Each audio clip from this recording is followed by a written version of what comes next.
to SciShow Tangents, the lightly competitive science knowledge showcase. I'm your host, Hank Green, and joining me this week, as always, is Forbes 30 under 30 education luminary and champion of cursed boba, Sari Riley. A lot more epithets. I didn't know I was champion. And also our resident everyman, Sam Schultz. Someday I'll get another honorific. What do I have to do? Become a wolf. Our resident every man and wolf man. If only, Hank. Way to hit upon one of my greatest wishes and regrets of all time that I can't be. Your hair is looking sort of wolfman today. Yeah, Rachel hasn't cut my hair in a long time. I'm going through it, you know? By going through it, do you mean slowly turning into a wolfman? By going through the change, as they called it in my family? Excuse me? Yeah, you didn't get the talk about the change, Sam? The last day of my life when I'm 100 years old, I'll be like, my transformation will be complete. I'll be like, finally. Ooh. Yeah, but it's a slow transformation, but like it only appears all together when you finally are complete. Yeah, the last day of my life when I'm 100 years old. Yeah, much like a Pokemon evolution. Like, that's how it works. When I reach level 100 and I have high friendship and it's nighttime and I'm holding the right stone, then that's it. Then you'll start glowing and your dream will come true. So when Pikachu's level 100, he's 100 years old? Is that what you're implying? There's a lot of old Pikachus out there. There's a lot of old guys out there. And then you'll be like a very old wolf man and you'll try to rip the throat from a rabbit and the rabbit will just be like, I'm faster than you, old man. Yeah, what are you doing, bud? Yeah. Giving me a little throw a neck snowball smooch? right at your nose. I eat a carrot in front of you, like, get me. Yeah. So if you could be any cryptid... Genuinely, I'd be a vampire. I have no problem with being a vampire. I could stay up all night, sleep all day. Would you just feed on rats like Vampire Lestat in the sewers of Paris? There's so many deer around here. It would be easy. They just hang out in my yard. I would just be like... the Twilight Boys. They ate deer, right? Exactly. Yeah. I'd be like, what's up, bud? No nods in the room. No nods. I know more about Twilight than everyone in the room. This is amazing. I said exactly because I know precisely that you're correct. I watched the movie. And I think I did read the first book, actually. My dad read the books before they were cool because he was like, I like vampires. He was really into Vampire Diaries and things like that. And a local Pacific Northwest author. I might as well support her. And then he was like, I don't think this is a good book, but I'm going to keep reading them to support a local author. And then they got huge. And he was like, well... Maybe he told a friend who told two friends and they told two friends, you know? I brought them to my school because of that. Because he bought a copy and I was like, this is fine. And then I didn't participate in the fandom aspect of it. Like, other people from my school took road trips to Forks, Washington, because it's like far-ish, but not too far. Forks trips. Yeah, totally. Oh man, I've been alive a long time, you guys. I think if on this topic, if I was a cryptid, I'd be a Stephanie Meyer because it feels like it comes with a lot of money. Oh, you want to be a rich cryptid? You could be a leprechaun or something. Yeah. What kind of cryptids? Goblins got their own special gold, but I don't think you can spend it. Dragons have hordes, but is a dragon a cryptid? Or some of these aren't cryptids? I feel like. I think that we can be loose, as we found here on SciShow Tangents. Defining things is very messy. No one really knows. It's just a guy that you see out of the corner of your eye. That's a cryptid. You know, okay, I have a new conspiracy theory I have to tell you about real quick. That Apple has increased how easy it is to trip Siri, because that never used to happen to me, and now every time I say your name, it happens to me. It goes, "Hello, what do you need?" It's very nice. Are you bringing that up because Siri is probably a cryptid? She is probably the closest to a real world ghost or something. Yeah. Siri and bored apes. Those are the two real world cryptids that actually happened. Well, I don't want to be either of those. I want to be a swamp monster. A swamp, not minding my own business in the water. Sometimes emerge, just like Shrek. Just like this. Swamp. Yeah.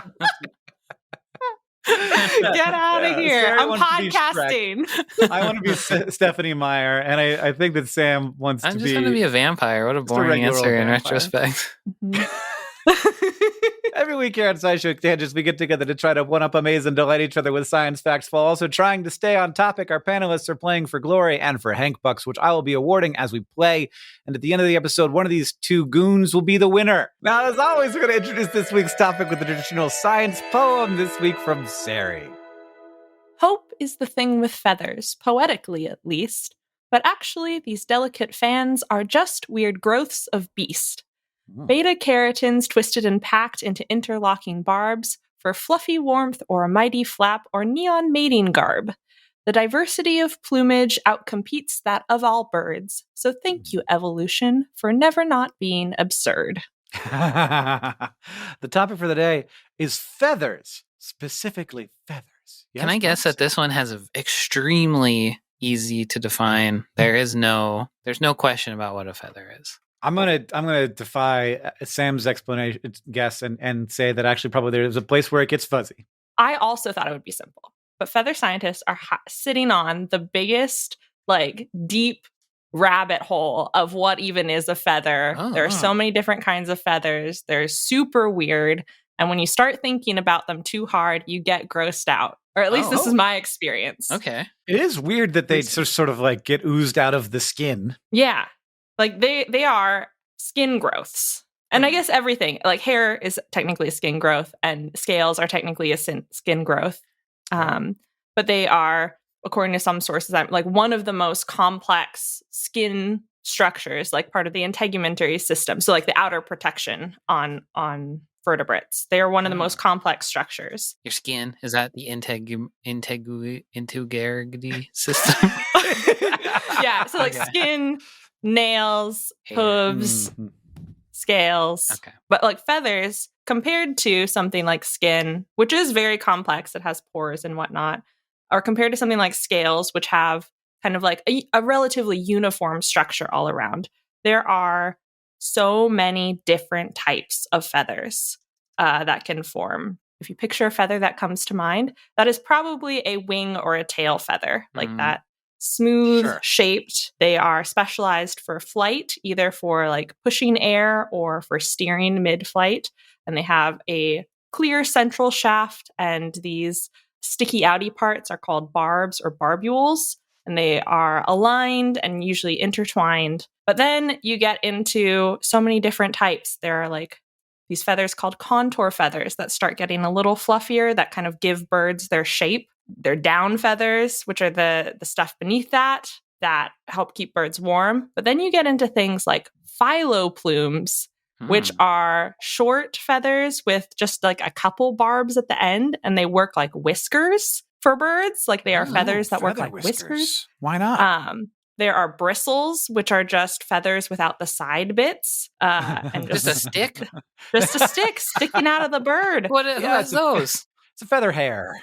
Halfway between feather hair. Or there are feathers that have all kinds of weird designs, like tail feathers that are mostly stick, but then at the end they have a weird fan or a swirl or a twirl. But these are all feathers. There's nobody saying that is and isn't a feather.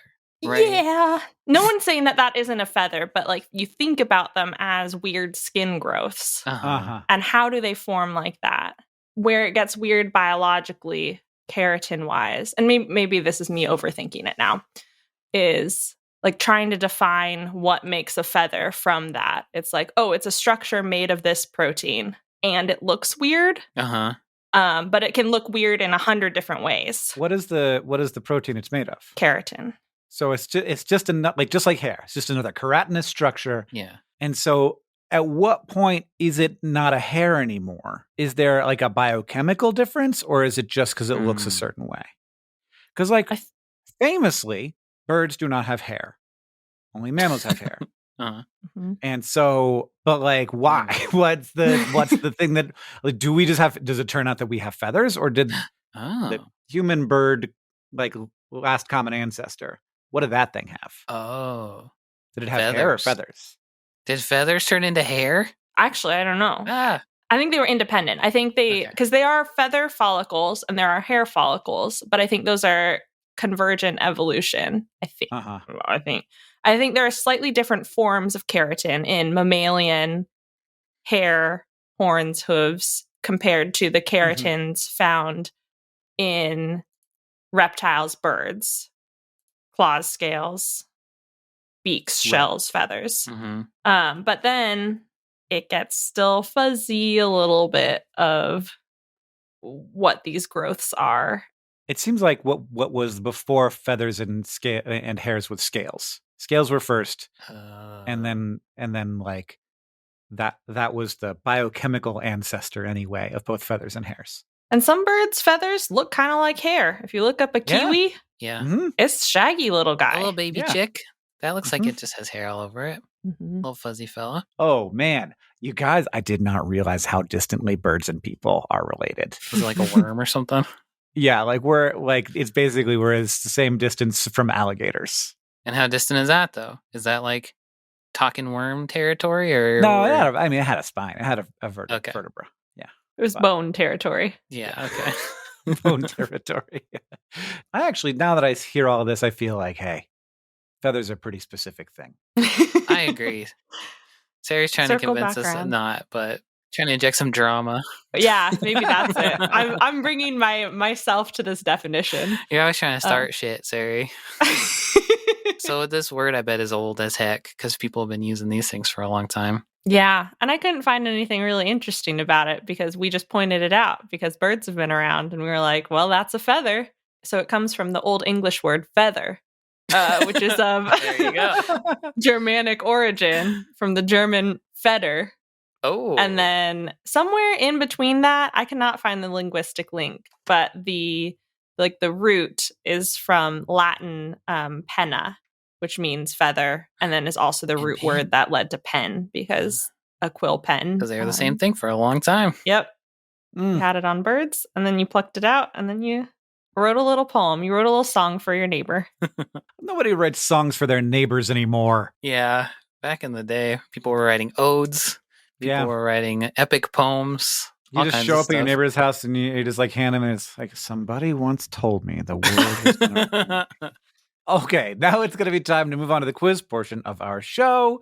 This week, we're going to be playing a game called Torf. It's Truth or Fail.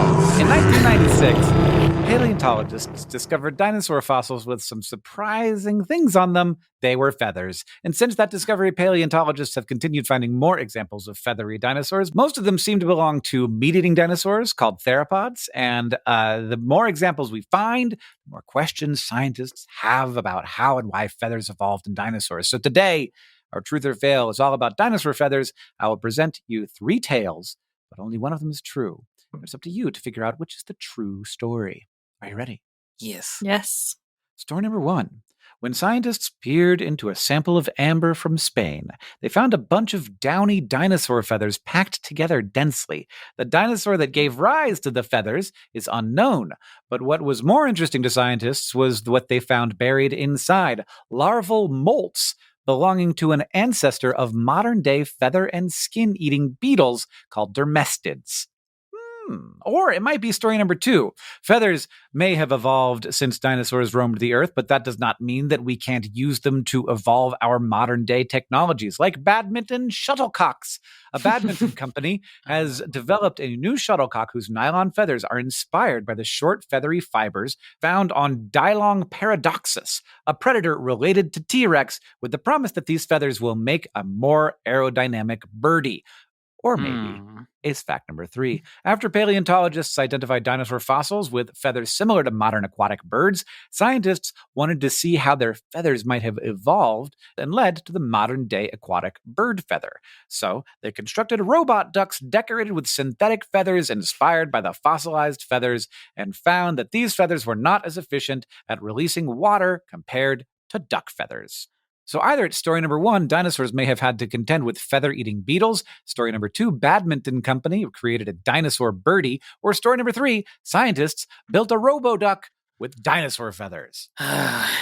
When researching feathers, all you find is scientists thought this about dinosaur feathers. Scientists thought that about dinosaur feathers. So I saw a version of all of these stories. I didn't read any of them, so I have no idea. But I know that they all are something. I don't think the shuttlecock one could be right, because why would you pick something old from before feathers were any good to be aerodynamic? That's my only thought. Who's to say that just because it's old doesn't mean it's good? Some of the best things in life are old, like kisses. I'm a zoomer, so I don't like old people. That's what I always see when I look at your literal gray hairs. I had gray hairs when I was 14, so when I was a Zoomer, I did have gray hairs, okay? That's not how generations work, but yeah, I hear you. Yeah, we just become each generation, right? To be fair, every old person, I'm pretty sure, will be a boomer for the rest of history. I think that'll be interesting to see if they just start calling people boomers after the boomers are gone. Age into boomer, that is a permanent age of humanity now. As soon as you start griping about not singing your neighbor's songs, you boomer immediately. Uh-oh. That's it. Nobody writes me poems anymore. Yeah. They don't make shuttlecocks like they used to back in the dino day.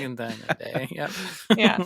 I'm skeptical about that. Because I know that they make them with feathers, and it's something to do with you only want feathers from one wing so they spiral good. Oh, interesting. Or something like that. Okay. Yeah. So this is an extrapolation of just the fact that shuttlecocks exist, perhaps. And are made of feathers, yes. Yeah. The other two, though, I know they're always finding everything in amber. Everything's in amber. Yeah. Because it's a good preservation method. Something died, something dropped a feather. And bugs love hanging out on trees, so they're always getting trapped in there. The problem is I have very bad paleontology knowledge. So I don't, like, the Spain part is throwing me because I feel like a lot of these amber specimens are usually like East Asia, but dinosaurs are all over the continents, and the continents have rearranged. So, know. Yeah. I think I saw a version of the Roboduck thing that was not this story, but something about ducks doing something else. So I don't think it's that one. I do think it's maybe the amber one, because that just seems right to me. That one also rings the most true to me.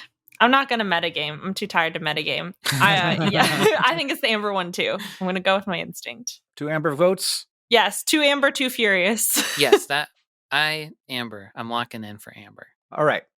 Dilong paradoxus is a small relative of Tyrannosaurus rex, reaching 2 meters long, and some fossils show that the dinosaur was likely covered in a fluffy layer of proto-feathers, but no one's ever tried to make badminton birdies with them. Okay, phew. Additionally, scientists in South Korea recently built a robotic dinosaur to test out a theory about how their feathers may have been used to flush out prey.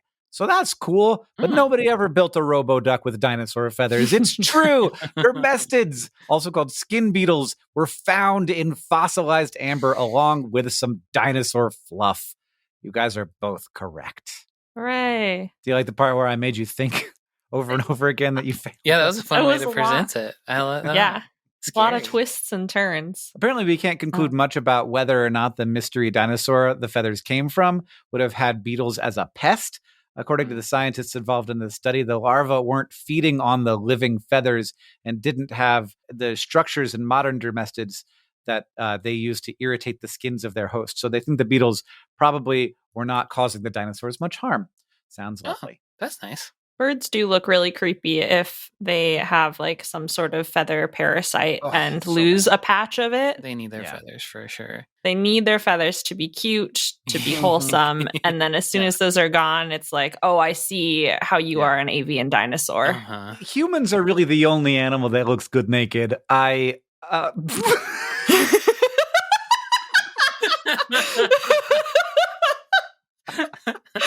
that's good. That's a nice, safe statement to make. Yeah, I think that's true. I think you're right.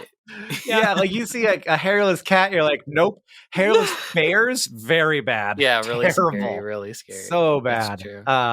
I don't know. What other naked animals we got out there? I mean, really, hairless cats are the closest to being acceptable, and they're pretty far from acceptable. I think you're right.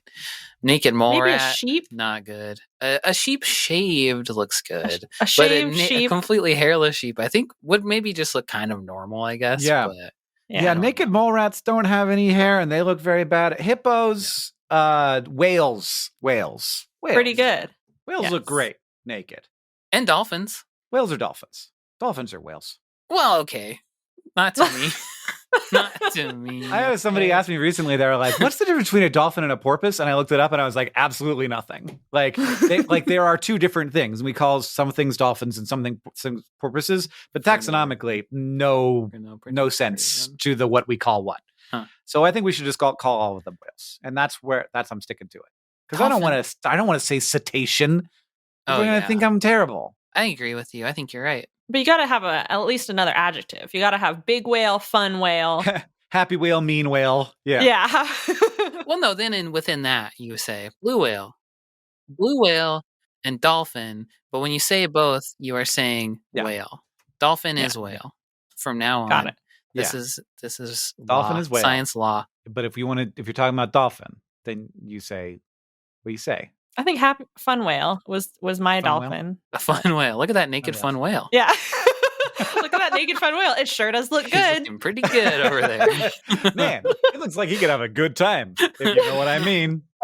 A hairy dolphin would be really disturbing too. Hairy dolphin! Hairy dolphin! I think all the animals around us have the appropriate amount of covering when they are healthy. Yeah. It all worked out somehow. Yeah. Somehow. I like the idea, except for naked mole rats. That did not. That's the wrong call. Yeah. I love the idea that like dolphins would like swim and like they like a super sleek hair just sort of like flowing behind them. But then when they dry off on land after a little bit, it's just like a big fro. Yeah. Mm-hmm. I like that too. It's like super fluffy curly hairs. Yeah. Next, we're going to take a short break. Beautiful. Then it'll be time for the fact off.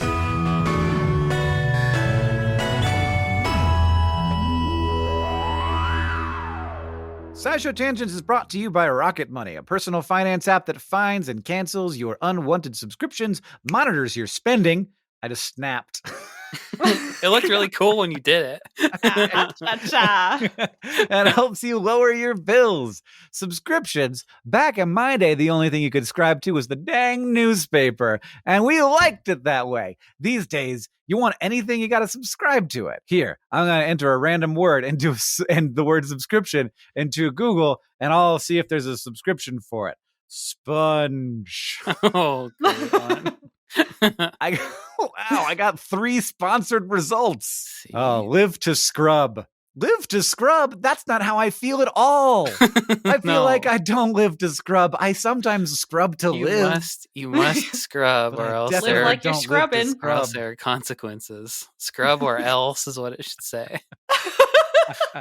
Subscription services have a way of accumulating up on you. I bet you out there listening have had a subscription that you totally forgot about, just eating up money like a tapeworm in your bank account. One time, I had a cell phone subscription that I had for a whole year that I wasn't using. Oh, my. Embarrassing. What? Did you have an extra phone that you just forgot? It was for like the little Wi-Fi card that we used while we were on tour. Right. I forgot about it. Well, Rocket Money is here to help flush that tapeworm cell phone service right out. This is a very powerful, very visual metaphor that we've come up with. And I hope that they and you appreciate it instead of being terrified. The Rocket Money app lets you see all of your subscriptions in one place, shows you how much you're spending on subscriptions, and helps you cancel ones that you don't want, like the tapeworm. And Rocket Money shows you all of your spending, helps you budget, helps you save, helps you thrive, helps you evacuate your bowels from a financial perspective, at least. Rocket Money has over 5 million users and has helped save its members an average of $720 a year, with over $500 million in canceled subscriptions. Stop wasting money on things you don't use. Cancel your unwanted subscriptions by going to rocketmoney.com/tangents. That's rocketmoney.com/tangents. rocketmoney.com/tangents. SciShow Tangents is brought to you by Factor. Humanity is for better and worse in its grindset era. And don't I freaking know it.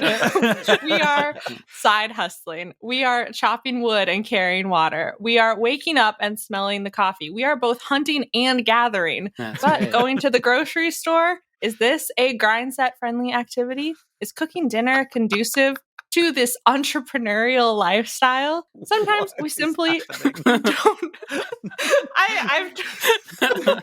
Sarah's coming up with all this off the top of her head. It's amazing. Yeah, definitely Sarah wrote this. Yes, you think of me and you think that's an entrepreneur, Forbes 30 under 30. You do. Don't pretend you don't. I do grind. You grind. I do. I don't know how not to.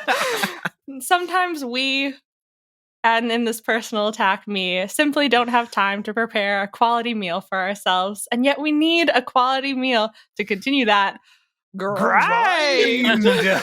And that is where Factor comes in. Factor's fresh, never frozen, chef-crafted, dietitian-approved meals are delivered straight to your door and ready to eat in just 2 minutes. Choose from over 35 meal options each week, breakfast, lunch, and dinner, with delivery plans that match your lifestyle. Order as much as you need, pause, or reschedule deliveries anytime.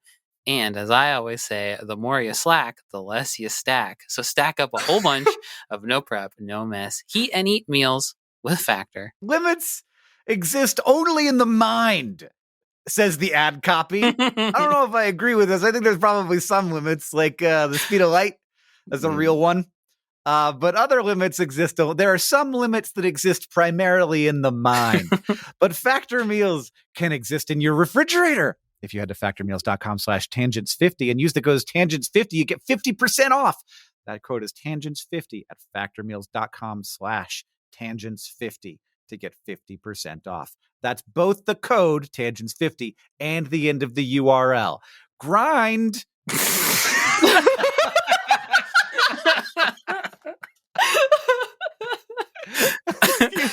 tangents50 at factormeals.com/tangents50.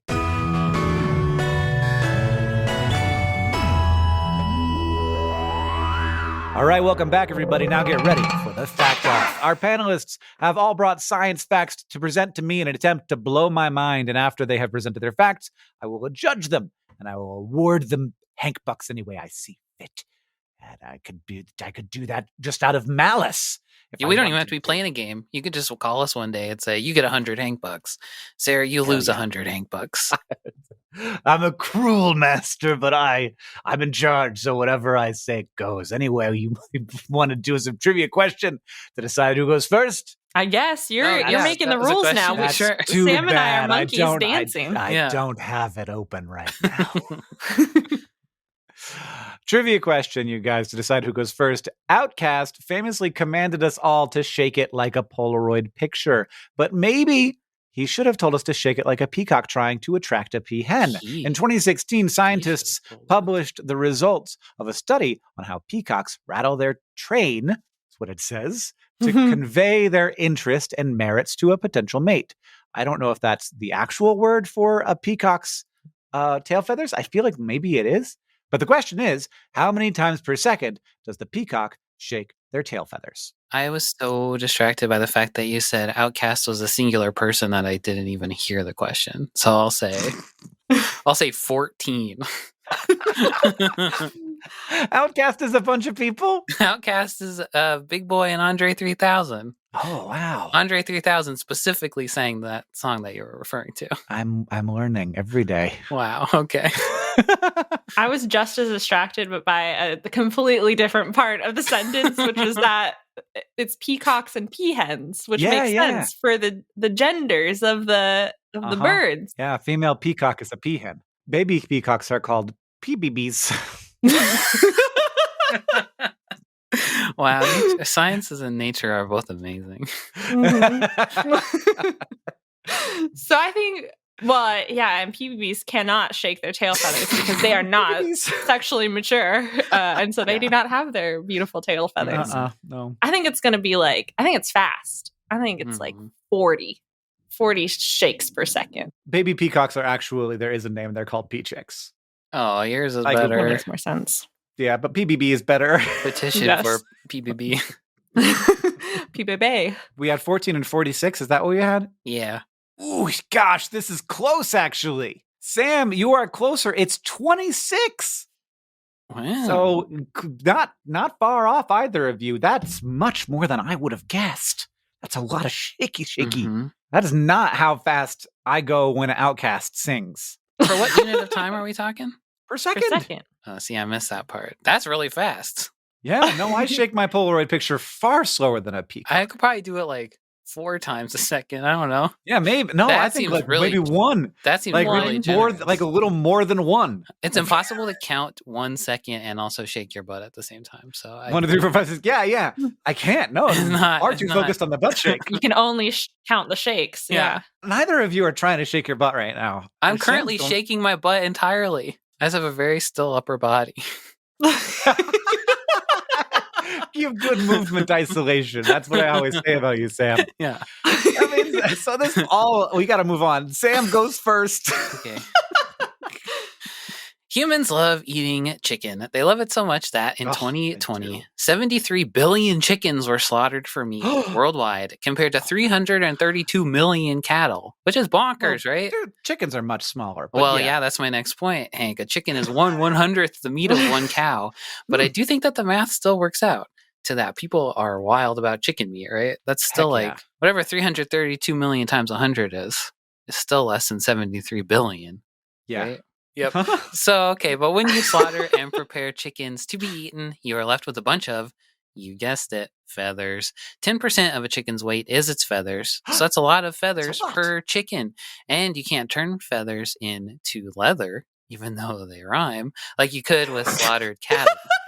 So a lot of these feathers, they just end up getting thrown away or, even worse, incinerated. And as feathers break down or burn, they release sulfur dioxide, which can cause stuff like acid rain and among other bad things. So chicken feathers are sort of a big bad problem that you don't really think about all that often. That's right. Science, however, is on the case. And one of their proposed solutions, what if we just ate feathers? Chicken feathers. I don't like this solution. Chicken feathers, like fingernails and hair, like you mentioned, are pretty much made entirely of the protein keratin, and proteins can be good food if you can digest them. And however, digesting keratin is pretty hard. I'm just picturing like me with just like white feathers. And also, like Hank saying, who wants to eat feathers? But scientists don't let things like that stop them, do they? That's right. In 2017, a team of researchers from Lund University in Sweden published a paper identifying a strain of bacteria that is able to break the keratin in chicken feathers down into amino acids, which can then be eaten and digested by animals. These bacteria were isolated by one of the researchers on his parents' chicken farm, and I couldn't find more info about that. Wow. But so it's found like a bacteria like eating feathers on the feather farm. farm. Find like a melty feather and go like something's going on here. Anyway, this particular process, I think breaks the feathers down into just like mush, and then that mush gets added into animal feed. But there are other people. Feed it back to the chickens. Probably, unfortunately, yeah. But there are other people out there that are messing around with similar processes. And in 2020, an art student worked with scientists using something very akin to this process that instead turned the feathers into something with a more meat-like color and texture. Did you say an art student? Uh-huh. Okay. I think he was getting a lot of help from scientists, but it wasn't our student. This feather meat was then made into a series, this is where the art student part comes in, into a series of fine dining type dishes as a sort of a proof of concept of what we could be doing with our food waste. This feather meat mimics real meat in many ways. Well, not real meat, just meat. But this feather meat mimics meat in many ways, but is reported to be entirely devoid of flavor, which is cool and also unnerving. Yeah, that sounds right. I guess it makes sense for like liquefied fingernails wouldn't taste like chicken. As a small aside, there are other less immediately viscerally unpleasant things that people are figuring out to do with chicken feathers, like repurposing the keratin into semi-permeable membranes that can be used in stuff like batteries, which you don't eat, except for the one batteries that I talked about that you do eat. Yeah. Also, that I did used to put them in my mouth because they were in the freezer and I liked them being cold in my mouth. The batteries? Batteries were in the freezer? Yeah, we got the batteries in the freezer because it's supposed to keep them to like alive longer. Is that true? In my fact's not over. So anyway, here's my finale. All of this research could also set us up for a future where we collect all of our hair and fingernail clippings, pour some microbes on them, and then it's dinner time, baby. Sam, that's such a good fact. I hate it so much. Isn't it? The pictures, there's pictures and they're really gross. It's so bad. Just looks like mushy looking chicken feathers. Oh my God. Like the future where, you just like put a couple of tablespoons of feather dust into your curry because you need the protein. Yeah. I'm not looking forward to mush. And you definitely feed it back to the birds. Yeah. But like, is that weird? I don't know. I'd eat my hair if I could. I feel like it's better than feeding them chicken meat. That's a weird thing to say, Hank, but I totally agree with you. I would also eat my own hair if I could. Like, I would eat human hair. Well, I'm just saying, I'd eat human hair way before I'd eat human meat. Totally. I don't think. Oh, yes. I think if somebody presented me something that tasted perfectly fine or like nothing and said, I made that out of liquefied human hair, I guess I don't know what my reaction would be as I say it out loud. Now that I've gotten this far down the sentence, I'm not comfortable exactly finishing it. I think if it tasted like a chicken nugget, even if it was made from human hair, I'd be like, oh, I'm going to eat this now. Absolutely. It tastes like a chicken nugget, and I like chicken nuggets. This is my whole attitude towards fake meats also. Yeah. If it tastes as good as a chicken nugget, I'm eating it. I don't care what it's made of. I mean, and I've been guaranteed that it's not going to hurt me. Yes, that too. That it is digestible and will not injure me. Yeah. Sam, that's nuts. How recently did they do this to feathers? 2020 is when the art student did his thing, and I think 2017 was when the first paper came out.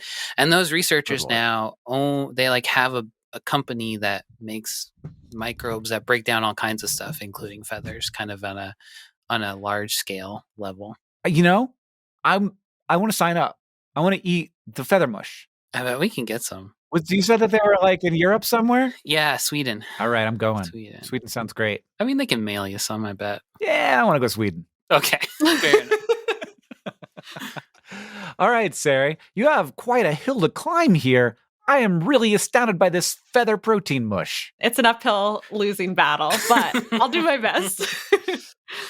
The Namaka Sandgrass is a very cute little bird that lives in the dry deserts and savannas of the southern part of the African continent, like around Namibia, Botswana, and South Africa. And somebody on the citizen science website eBird really has it out for them because they are described as, quote, a dumpy, short-legged pigeon-like bird that shuffles awkwardly on the ground and flies in a fast and direct manner, singly or in groups. Which feels a little like bullying to me, honestly. Alone. Dumpy is not a descriptor of science stuff. They do kind of look like pigeons, but with pointy tails. The looks can be deceiving because adult male sandgrouse have a very special adaptation hiding underneath that dumpiness. They can soak up water using their tummy feathers and fly it back to their babies to drink. Oh, wow. The first formal paper describing how these feathers worked was published in July 1967 by Tom Cade and Gordon McLean, estimating that male sandgrouse could soak up around 25 milliliters of water, which is around 15% of their body weight. And even with evaporation, they estimated that the sandgrouse could still deliver a good amount of that, like 10 to 18 milliliters, to their nests around 10 to 30 kilometers away. So flying quite a distance in the dry desert, still have water. And in April 2023, Lorna Gibson and Jochen Mueller did a more detailed analysis on the structure of these feathers using modern microscopy tools to see what was going on. Basically, what they found was that these belly feathers have two separate parts. There's like an outer part with straight barbs, those like the feather offshoots from the central shaft. Mm-hmm. And then the inner part closest to their flesh has a tight coiled structure. So when they get wet, the tightly coiled part unwinds, becomes like straighter, featherier, and provides a lot of surface area for water molecules to grab onto and kind of like form this, I don't know, in the way that water bunches up through capillary action and surface tension, like form this lump of water. Yes. And each feather basically becomes a separate like tube sponge structure holding onto water on their bellies. It's a sponge. And it's like not a coincidence. These males go into the water and they shimmy around for like 5 minutes and soak up water. And it's specifically the males because they looked at the tummy feather region in females as well. And it's smaller and the feathers aren't structured to hold as much based on the same absorption tests of just like putting water on the feathers, which is weird on its own. And then they mentioned at the very end of the paper, because I think modern papers, they're like, what's the point of this? I think they wanted to look into it because it was really weird, but it may also help us design some like water soaking or capturing technologies inspired by these tummies. It's like a camelback, but it's a bird belly. Yeah, we can create a competing company to camelback. Who needs camelback water? Bird front. It's called bird front. And you can have each that's both on at the same time, and then you'll be real hydrated. If I had one of these birds and I squeezed it, the water come out. You have a little drink, I think. Neither of these papers did say how the chicks suck Get the it water out. out of their tummies. I assume that they just kind They of just get in there. I would guess. yeah, exactly like that. But yeah, I imagine that you'd be able to scoosh it out. You too, as a human, it wouldn't be very much water. It's a lot of water for a baby bird, but not as much 10 for me. milliliters of water is not very much. I do like the idea of just being in the desert and just like where like no water at all, and then I find a bird and I'm just like licking a bird. Yeah. Who's the survivalist guy? Bear Grylls. Bear Grylls. He's always out there licking birds. Yeah. Yep, slurping down a bird. So I have to choose between chicken feathers being a source of pollution, but maybe they're a source of nutrition, or Sari and the male sandgrouse belly feathers soak up water like a sponge to feed to their little cute little That's babies. really cute. It's more cute. It's pretty cute, but it's not as fascinating. It's not as fascinating as a bowl full of feather gruel. I think I'm on a hot streak. I think I'm winning this season. Sam, you were trouncing me this season. Honestly, sometimes I feel bad about it. Wow. Sam's figured out that the calculus. The magic formula, yeah. Maybe it's just that Sari has too many epaulets. What's it called? Yeah, I've got too many epaulets. They're all over me. They're hiding my eyes. They're hiding my ears. Weighing down my brain. Epithets. Is that right? Yeah, and then I'm a fraud. I worked so hard to get them and then gave up completely. Sam's bringing his A game this season. That's right. And now it's time for Ask the Science Couch, where we ask a listener question to our virtual couch of finely honed scientific minds. Sky on Discord asks, do feathers grow entirely within the skin and then come out as a whole, or do they get extruded like hairs? Yeah, when you put it that way, kind of gross, isn't it? I think they get extruded like hairs. I would guess they come out all twisted up, and then they go poof. Yeah. Yeah? Is that the question? That is it, and that's the answer. But they come out like one bit at a time. Yeah, they do get extruded, and so like a hair, the tip is the oldest part, and the base is the newest part. But unlike a hair, there's more stuff going on. The outermost layer of a developing feather that is being extruded from a feather follicle is a sheath that disintegrates later to let the feathers pop out. Oh. And then the middle layer within that sheath is all the keratin filaments. So the stuff that will form the central bit called the rachis, and then the barbs. They're all made of the same material, just compacted in different ways, where like the barbules are the most feathery, and then the barbs are less, and then the rachis is like the toughest a little bit. And then within that is the pulp, which is like yucky to think about that there's pulp inside feather, but it's got to be there because it's got to grow. Which is like fibroblasts and blood vessels and feather all the stuff providing. Yeah. And it goes all the way up the stick? It goes all the way up the stick. Yep. It's in there the whole time? It's in there during development. And then as the sheath, the feather sheath disintegrates, and then the feather fans outward to let the barbules and the barbs fan out, then also the pulp gets disintegrated. Whoa. And will slough away to allow the central vein of the feather to open up. Okay. Which also makes sense because you need them to be light so that you can fly and whatnot. But it is very weird to think about, and you can kind of see it. So there are two types of, I guess it's a spectrum, but there are two main categories of birds, of all organisms when they're babies. There are altricial organisms, and there are precocial organisms. And altricial organisms are ones that are like helpless when they pop out of their egg or the womb or whatever. Human babies are altricial. Any sort of like naked baby bird, parrots, pelicans, things like that, they're just like fleshy, they're pink. They can't do a damn thing. They can't protect themselves. They can't walk around or feed themselves or fly or whatnot. Those are often really interesting to look at because you see these like feather spikes come out. But then the precocial birds and the chicks, those are the ones that tend to grow feathers within the egg still. And so they do all this like weird growth. And those are like chickens where they come out already pre-fuzzy. Okay. And are more able to like walk around and eat, and they're not fully fledged. They're not like full giant feathers. I think there's one group of birds that I don't have the name of right now that does come out like almost fully adult from the egg. It's like super precocial, but I was picturing like a little hawk hatching out of an egg and just going pew. It is a weird, it's like a ground bird. I think it's kind of like a turkey, and it buries its eggs in mounds of dirt. Oh. And then they just like emerge from the dirt mound, like little adult men. I know this is weird, but the turkey gives birth to men. Human men. Little ones, but still. Little human men. Little ones. They're called megapode birds, I think. Megapode. Oh, yeah. And they put it on top of the rotting compost to keep it warm. Wow. That's Animals. smart. Too smart. That's how you make a human man. That's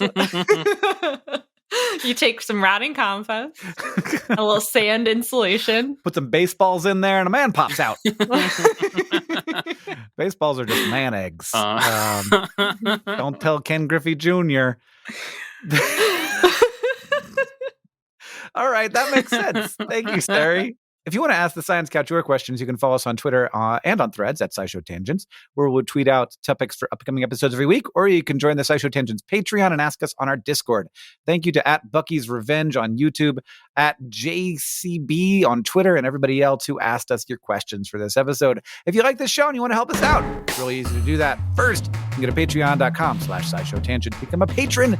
Get access to our Discord and our bonus episodes and our commentaries of movies. Shout out to patron Les Aker for their support. Second, you can leave us a review wherever you listen. That's helpful and it helps us know what you like about the show. And finally, if you want to share your love for SciShow Tangents, just tell people about us. Thank you for joining us. I've been Hank Green. I've been Sari Riley. And I've been Sam Schultz. SciShow Tangents is created by all of us and produced by Jess Stempert. Our associate producer is Eve Schmidt. Our editor is Seth Glicksman. Our social media organizer is Julia Buzz Bazzaio. Our editorial assistant is Taboki Chakrabarty. Our sound design is by Joseph Kuna Medish. Our executive producers are Nicole Sweeney and me, Hank Green. And of course, we couldn't make any of this without our patrons on Patreon. Thank you.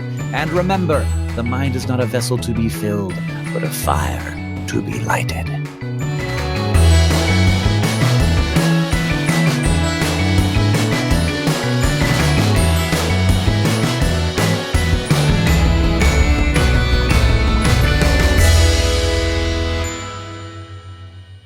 But one more thing. One of the most dramatic ways that birds lose feathers is through a fright molt when they're stressed, like when they're almost eaten. And to understand a little bit more about fright molts, in a 2006 study, researchers measured the force needed to remove feathers from around 70 bird species, specifically from the breast, the back, and the rump.